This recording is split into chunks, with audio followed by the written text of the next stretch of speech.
A lot of thoughts running through my head, especially in those last few hours of sleep. And I am a lot more cognitive lately of my dreams, especially in that latter part of the sleep cycle.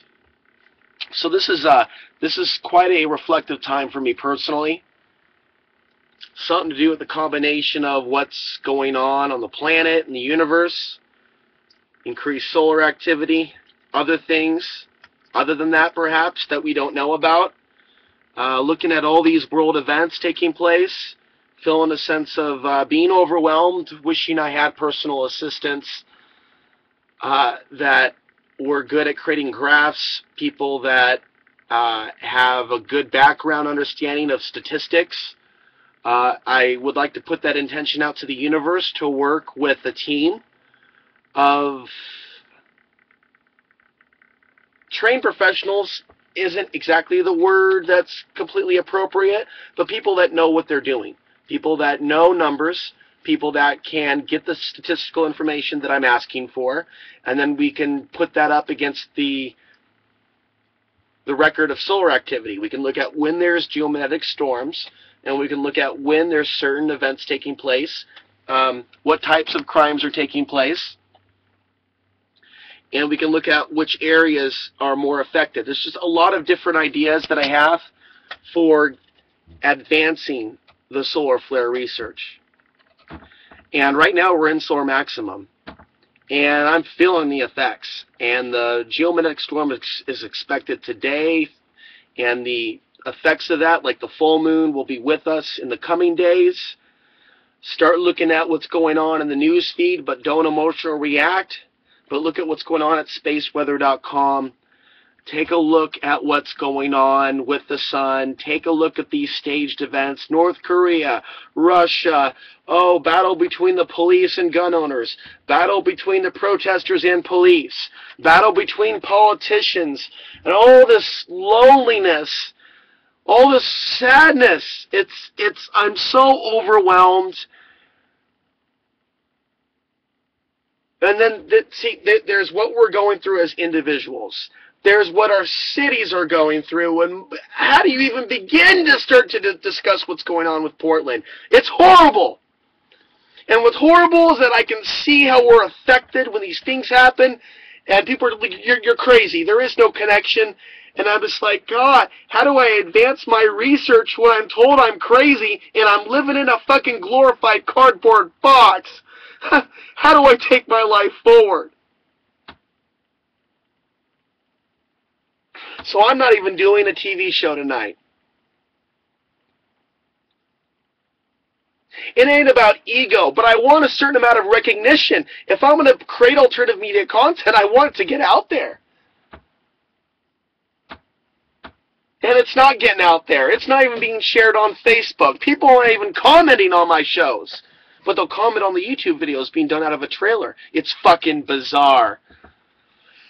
So I'm going to do more videos over the course of the holiday season, and I'm going to be doing my own reflection. Where do I go from here? And it's a period of time where that's natural. And I understand that. And so I'm not doing a show tonight. Regardless of the fact that there is hours and hours and hours and hours and hours and hours and hours and hours and hours and hours and hours and hours of content to discuss. But I'm not going to be doing a show tonight. And I'm going to be going into PCM tomorrow and turning in some other show from the past to play on air. There's more of a connection between me and the YouTube audience or people online than people in Portland. Oh, there's people in Portland that watch me, but as I mentioned before, and I won't elaborate or get in depth, they just stare at me. And there's not that same type of appreciation. It's more of like a freak show thing. I know I'm here for a reason, and I feel like there's a task before me. Regardless of the lack of support, I feel that it's my job to speak about certain issues and in this region.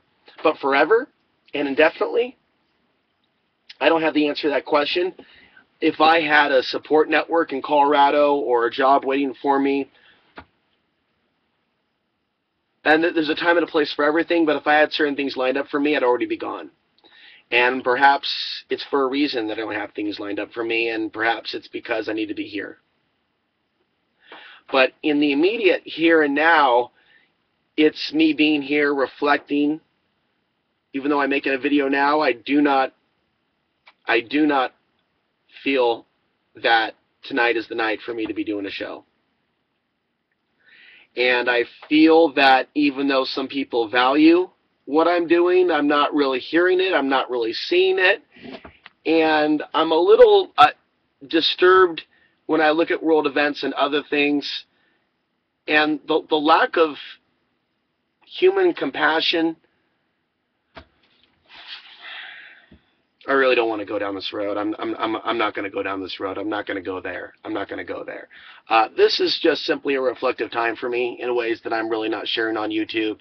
And there really is not even a close friend in my life that I can really even just open up with to kind of release some of that, you know, the extra bound up, you know, really intense thoughts. Seeing things that I've talked about for years come to fruition, and knowing that I am not crazy. What I think is going to go down is likely already going down in slow motion.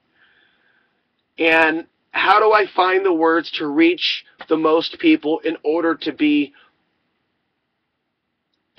help the most people, in order to be of service to the best of my ability from here on out in 2015 and beyond? How do I heal from the emotional pains that have kept me bound for so long? It's just one of many, many questions that I'm asking myself at this time. I mean, this is the time that I should be speaking around the world with a solar flare presentation. Where is that presentation? Where is that outline? Where is that PowerPoint? So I want my creativity. This period of reflection and quasi-depression is a fairly profound one for me, and I'm not feeling guilty about that because this is a period of reflection. You know, it's dark as hell outside. You know, we're dealing with massive amounts of rain in the Portland area. This is a very sad city. The very fact that I'm not an alcoholic, the very fact that I don't live a lifestyle where all my energy is going towards paying rent for something I'll never own, the very fact that I'm not chasing tail or empty relationships, one-night stands, I'm proud of myself. I'm proud of myself that I'm not living the life that other people are living. The problem is in this competition with my higher self and what I'm capable of, knowing that I'm capable of more than what I'm currently doing. That's the nightmare that never ends, knowing that I have a responsibility to transmute this information and reach more and more people, and there is no excuse for not giving it 110%. I've got to find a way to empower myself regardless of the lack of support in my own physical world. And I don't want to elaborate on some of the things that I mean by that because I've spoken about it before. I have to find a way to take my pain that I'm feeling in relation to certain issues that I'm not elaborating on and use that to power up my own inner passion, the fire that will not be put out, and use that, turn that negative into a positive to empower me to march forward over the coals, through the fire, and into manifestation in 2015. You know, that's all I've got to say.